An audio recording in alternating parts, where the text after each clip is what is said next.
বাংলাদেশিদের জন্য বন্ধ রাখা ভারতীয় ট্যুরিস্ট ভিসা নিয়ে আপাতত সুখবর নেই, তবে ভিসা চালুর চেষ্টা অব্যাহত রয়েছে।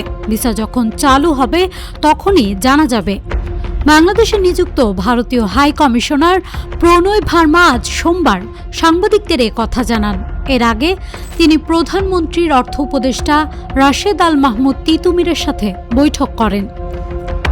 বৈঠকে কি কথা হলো তা জানিয়ে প্রণয় ভার্মা বলেন, অনেক বিষয় নিয়ে আলোচনা হয়েছে, বিশেষ করে ভারত বাংলাদেশের ক্রস বর্ডার পাওয়ার ও ক্রস বর্ডার এনার্জি কানেক্টিভিটি আছে।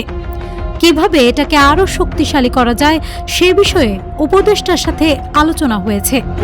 তিনি বলেন, এসব বিষয় দুই দেশের অর্থনীতিতে ভূমিকা রাখবে। একই সঙ্গে এও যুক্ত করেন এটাকে তিনি এগিয়ে নিতে চান এবং চলমান প্রজেক্ট নিয়ে আলোচনা করেছেন।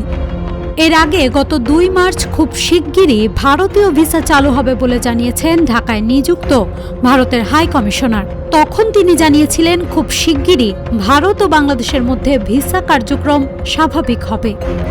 News desk, Manabzamin.